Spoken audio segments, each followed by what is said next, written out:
इंद्रा, इंद्रा खालती ये, इंद्रा खालती ये, इंद्रा खालती ये।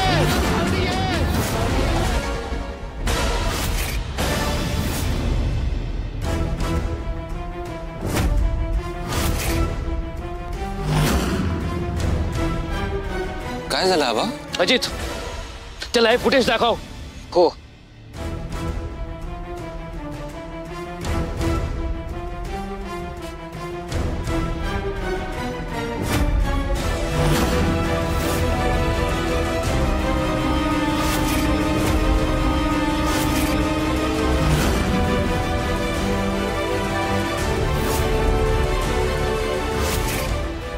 काय हे सगळं?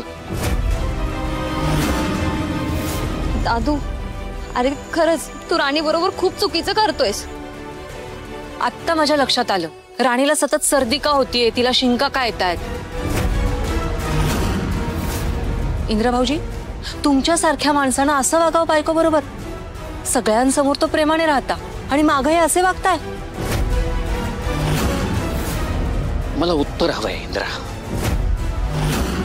आबा मी काय म्हणतो, जाऊ द्या ना, त्या दोघांचा प्रश्न आहे. नाही, आता हा प्रश्न दोघांचा नाही राहिला.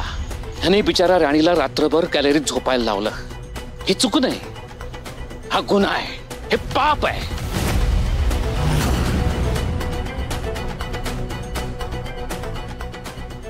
इंद्रा, अरे बघितलं ना, ती बिचारी कशी अंग आकडून झोपली होती. तुला तिच्याविषयी काहीच वाटलं नाही का रे? दादा, मलाही तुझं हे वागणं पटलेलं नाहीये. आणि राणी, तू निमूटपणे सगळं सहन करत होतीस. आमच्या समोर तू याशी प्रेमाचं, चांगलं वागण्याचं नाटक करत होता आणि आमच्या मागे वाईट वागत होता. मला सांगावं असं नाही वाटलं तुला? बोल ना राणी.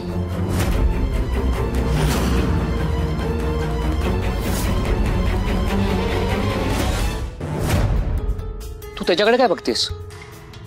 तुला कोणालाही घाबरण्याची गरज नाहीये. बोल. आबा, तुम्हा सगळ्यांना जसं वाटतंय तसं काही नाहीये. इंद्रजित सर तुम्हा सगळ्यांसमोर एक आणि तुमच्या मागे एक असं नाही वागत माझ्याशी.